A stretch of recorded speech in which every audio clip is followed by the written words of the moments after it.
New Thought Media Network. We are a global broadcast network of positive music, media, and entertainment, inspiring humanity's evolution along the journey of enlightenment and creating a world of love, peace, empowerment, and prosperity for all. New Thought Media Network. Positively inspiring.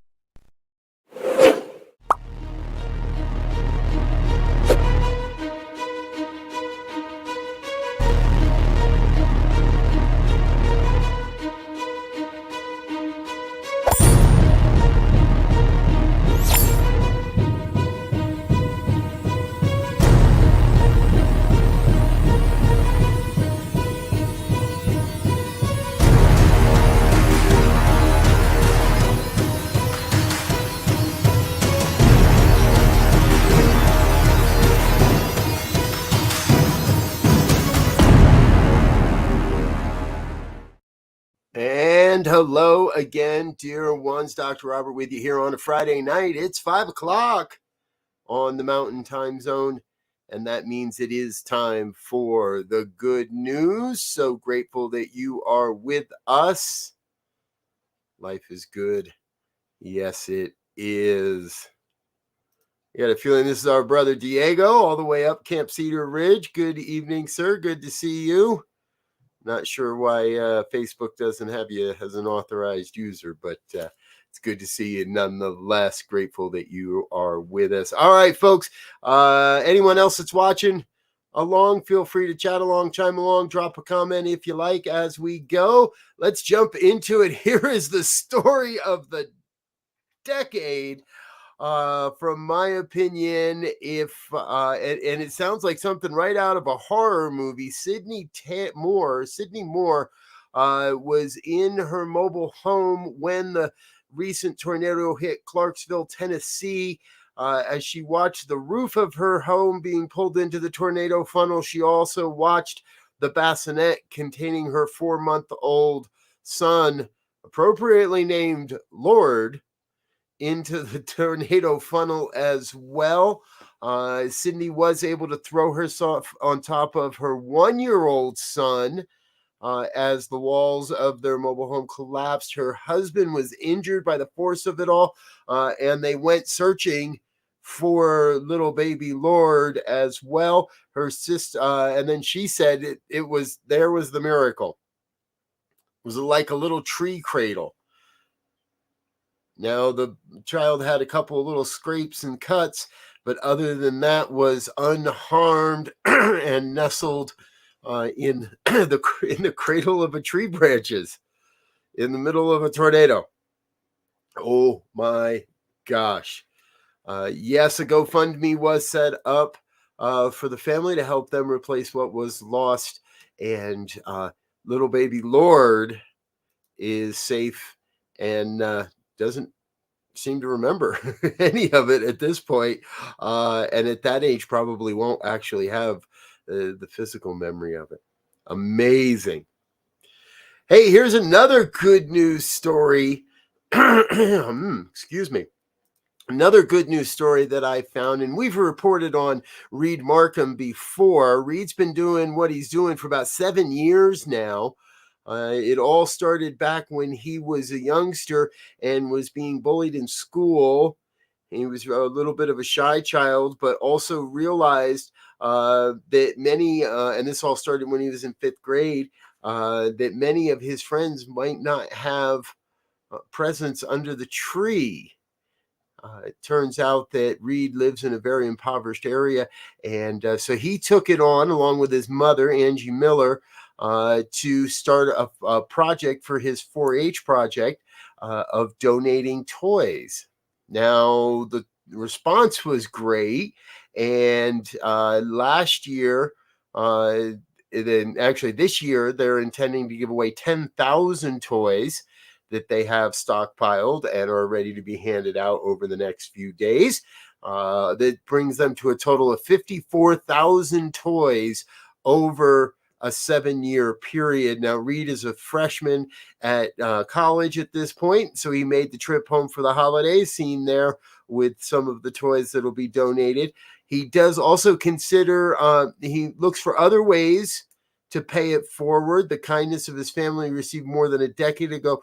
He started other charitable programs. He holds silent auctions to benefit pediatric cancer patients, and also had started a backpack giveaway that he started with his mom when he was just 11 years old. Area residents tell local newspapers that he catalyzed everyone in the community, and everyone wants to get involved in his work in some way. The paper said his activities have raised more than $3.5 million in charitable contributions. Right on, Mr. Markham. Reed, you're doing a great job out there. Hey, folks, we get most of our stories over at the goodnewsnetwork.org. We encourage you to drop over there, give them some of the love and attention that they deserve. And if you know of a good news story you'd like us to cover, please drop us an email, goodnews@ntmedia.org. Please feel free to share the good news stories you're seeing in the world with us. And we'll, if it fits in with our storyline, we'll add them into a broadcast and feature you as the contributor as well. So we'd love to have you join us here on the Good News Network. All right, back into the stories. This one I found really, really interesting. It's a public-private partnership. And what's happening is one of the world's largest nuclear waste facility treatment facilities has begun operations as liquid and solid waste is turned into large bricks of non-radioactive glass. Yes. The Hanford nuclear cleanup site in Washington State, it was commissioned by the Department of Energy. It takes nuclear waste and mixes it with traditional glass-forming materials at very high temperatures to make solid glass that can safely be stored underground. Now, one of the main concerns is this is mostly plutonium produced for nuclear warheads during the Cold War, and there were 56 million gallons of radioactive plutonium and other materials in both solid and liquid forms from those warheads. So when you take all this stuff and heat it up to about 2100 degrees Fahrenheit, at the Hanford site, radioactive waste mixes with the glass material in a molten state, and then they pour it into stainless steel canisters where it cools to become stable and storable. The multi-billion-dollar facility recently moved ahead to build the first of two 300-ton melters, and after a successful test, saw 300,000 pounds of vitrified glass produced.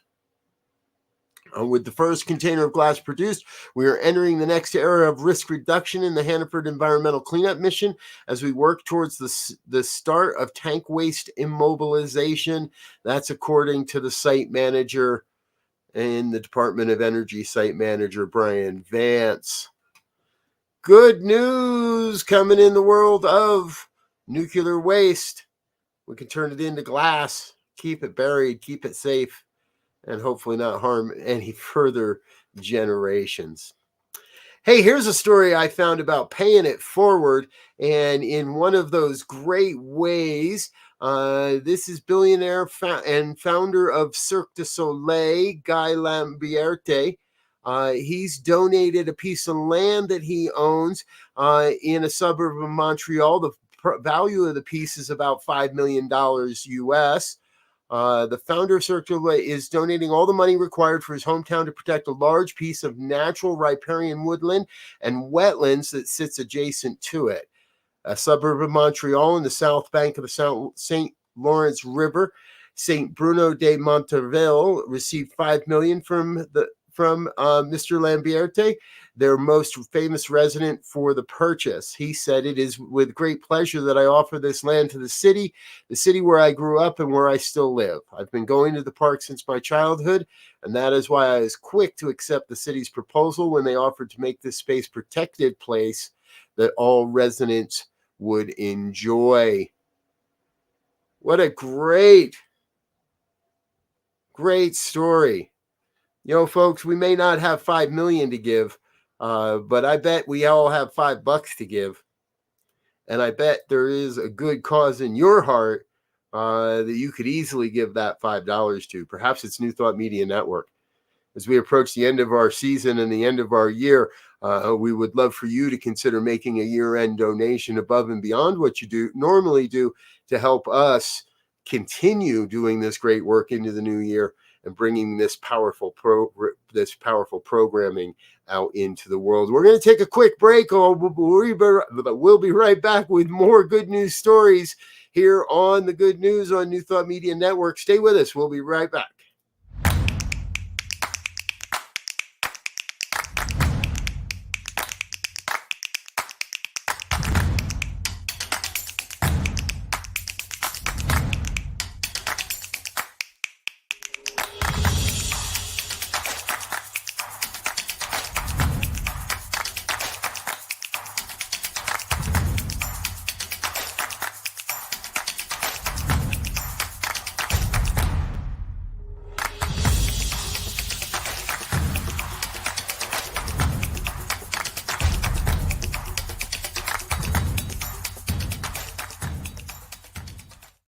Yes, dear ones, we invite you to join our New Thought on social media. We have our own social media platform available for you now over at ntmedia.org. Look for the button that says community in the top menu bar. Click that. Sign up is real quick and easy. And best of all, there's no cost to you. This is entirely free to anyone that wants to be a part of the New Thought Media Network family. Please consider joining us at ntmedia.org. All right, back into the good news. I like this next story mostly, because it happens in my adopted home state of Colorado. And number two, it involves wolves. This past week, in a significant step towards wildlife conservation, Colorado Parks and Wildlife executed a historic release of 5 gray wolves. Yes, I know that one's black colored. It's still gray. Into the public land in Grant County, marking the commencement of a voter-approved reintroduction program. Now, the wolves were originally captured in Oregon, went through extensive evaluations by Colorado Parks and Wildlife to make sure that we were releasing some healthy, good animals into the wild, and those would have a chance of not being genetically too close to each other. Each wolf has been equipped with a GPS satellite collar to facilitate tracking. And I don't know if there's a tracking site up yet, but it'll be fun to see how they do and where they head now that they've been released into the Colorado wilds. This release is part of a broader plan outlined in the Colorado Wolf Restoration and Management Plan, which envisions the reintroduction of 10 to 15 wolves in Colorado by mid-March of 2024. So we've got 5, and that means we've got another 5 to 10 to go between now and mid-March. Parks and Wildlife also intend to release 30 to 50 wolves total over the next 3 to 5 years. Today, history was made in Colorado for the first time since the 1940s. The Howl of Wolves will officially return to Western Colorado. The return of wolves fulfills the will of voters who in 2020 passed an initiative requiring the reintroduction of wolves starting by December 31st, 2023. So we just made it under the wire there. This is all a quote by Colorado Governor Jared Polis. Good news. The wolves have returned to Colorado. All right. And here's another. I like this one. This is something I want to do. And you might want to do this next thing in your city or your town as well. This is happening in Mesa, Arizona. Sherry Monson and her niece Kendra have been collecting hats and scarves and gloves and other warm apparel and putting them on statues. Now, this marks the 4th winter of their initiative. They started collecting the hats and scarves from family and friends, thrift stores, and they put them on statues, about 15 to 18 at a time. They say the items disappear almost immediately, rather quickly, and they presume they're taken by individuals seeking a warmer life. I hope more people do it. And even if they don't attend a church, many churches collect clothes and food for the homeless, or individuals can donate their time to food kitchens. This is all according to Sherry Monson. She also said we all can make a difference. Every single person has the power to contribute. Find something you can do to help others. I personally believe that's our purpose on earth. I agree with you, Sherry. And I believe most of the folks watching New Thought Media Network would agree with you as well.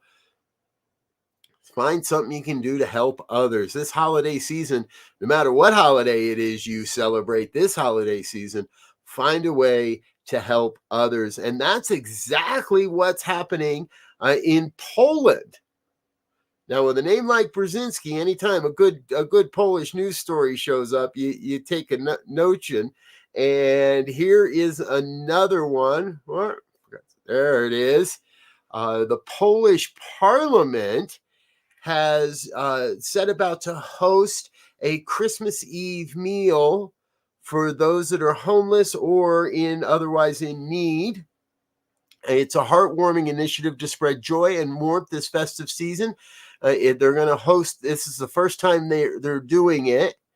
It's spearheaded by their new speakers, Simone Halonia. I'm sorry, sir, I'm saying that improperly.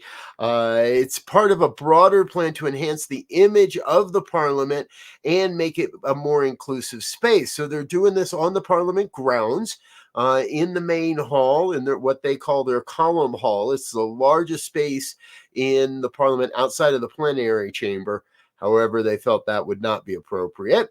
The parliamentary catering service is going to provide the food and the festivities. The speaker's vision for the Christmas Eve gathering is to dedicate it to individuals experiencing difficult life situations such as homelessness, loneliness, and migration.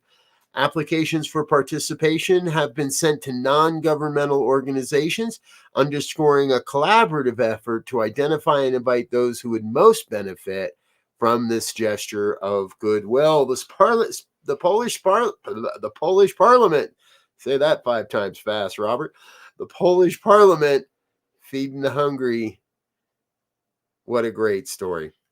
Folks, we're going to take another real quick break.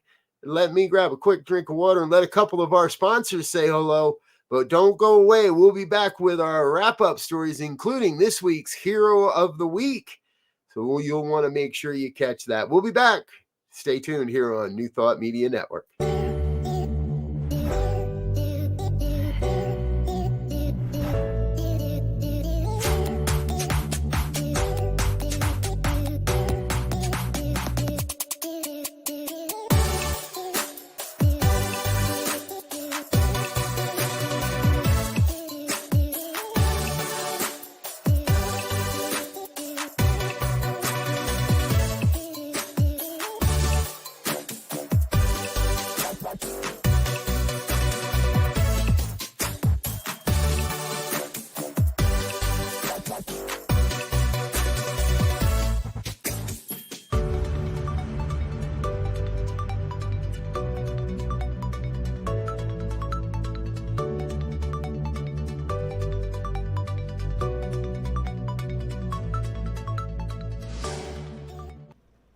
Please help us say thank you to our organizational sponsors, including the Hepperlin Foundation, Affiliated New Thought Network, International New Thought Alliance, Science of Mind Archives and Library Foundation, Center for Spiritual Living Denver, Center for Spiritual Living Midtown, New Thought Philadelphia, Planned Happiness Institute, Summit Center for Spiritual Living, One Heart Retreats, Center for Spiritual Living on the Lake, Unity Spiritual Center, Kitchener, Om Center for Spiritual Living, La Mesa, Satya Center, Center for Spiritual Living, North Jersey, Unity of Savannah, and Center for Spiritual Living, Seattle, as well as all of our individual donors.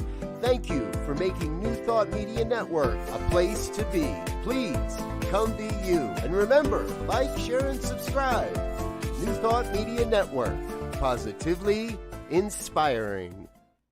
Yes, yes, yes. Thank you, thank you, thank you to all of the organizational sponsors and individual donors that make this network possible, that allow us to take these messages of good and this vision of a world that works better for all out into the world. We appreciate you. We love you. If you'd like to become part of this mighty network, consider making a recurring donation over at ntmedia.org/donate. Real easy to do. $5 a month goes a long, long way to helping us keep this message on the air. All right, back into the good news. As we approach the holiday season, with Christmas right around the corner, there's all kinds of stories that have made their way across my desk. And this next one is one of those heart warmers. In 2017, Barbara Rotunda and Jean Terrell McDonald, two friends from St. Petersburg, decided they wanted to spread a little holiday spirit to residents of a local nursing home. They each spent about $120 and provided gifts for a dozen or so people. Well, that effort has continued and flourished. Fast forward to last year at this time, and they had the opportunity to gift over 400 individuals across 5 different nursing homes with gifts on the Christmas holiday. This past July, they made it all official and launched the Residence Home. It's a 501c3 nonprofit organization. They have one primary initiative, and that is the Christmas Giving event. They started reaching out to nursing homes and donors for the gifts. They do a lot of personal shopping and try to find something that's personal for each of the recipients, wrap them themselves, give them a signature and a bow, and get it all ready for Christmas delivery. Residence Hope has become a beacon of hope for seniors in nursing homes, offering not just gifts, but a sense of community and connection during the holiday seasons. The organization's impact continues to grow, and the founders are determined to make each Christmas brighter for those who may otherwise be forgotten. That is all according to their website. You can learn more about Residence Hope and consider maybe doing something similar in your neighborhood. All right, next up, this is another one. Take a look at this little boy's arm. Now, this guy's his name is Harry. He lives in Lancashire, England. And Harry was born without a lower right arm. Now, thanks to a engineering and manufacturing company in the UK called Open Bionics, they have what's called the Hero Arm. These arms are available in over 800 locations in the US, UK, Europe, Australia, and New Zealand. And what happened here is Harry overwent some trials and was able to prove that he would be able to use the arm properly. So the National Health Services of the UK paid for the majority of it on his behalf. Now, the manufacturer does offer other than Iron Man motif to arms. They do offer prosthetics with other hero themes. And young Harry wanted the Iron Man. His grandmother said when he got it yesterday, he was just beaming. He couldn't wait to show everybody. He'll now be able to really get into the festive spirit, and he can pull Christmas crackers with both hands now, which he was never able to do. Again, that's according to his grandmother, Susan. Congratulations, Harry. What a great Christmas gift. A new arm. A bionic arm. It's not bionic. It's a prosthetic arm, but I love the story nonetheless. And hey, here's another one. This time of the year, it's so easy to find these great stories.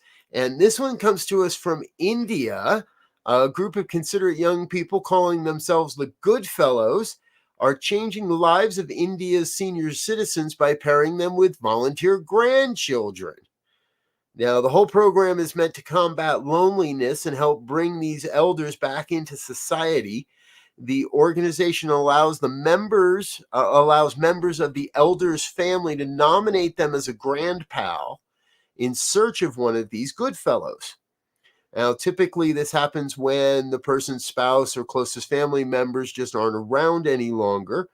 Today they have a team of 65 young men and women between the ages of 18 and 24, and over 400 grand pals that are signed up. Once someone is nominated, they do a recruitment process to make sure that they can pair the grand pal up with the proper good fellow. This is really a great story, and I've come across all these stories, folks, and I keep thinking, how can we implement this here in our neighborhoods and in our communities?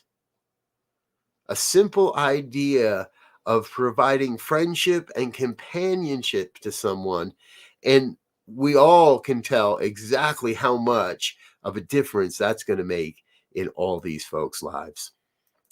Hey, I've promised you we do our hero of the week every week here on Fridays on the Good News, and today's no difference. It's time for your Hero of the Week award.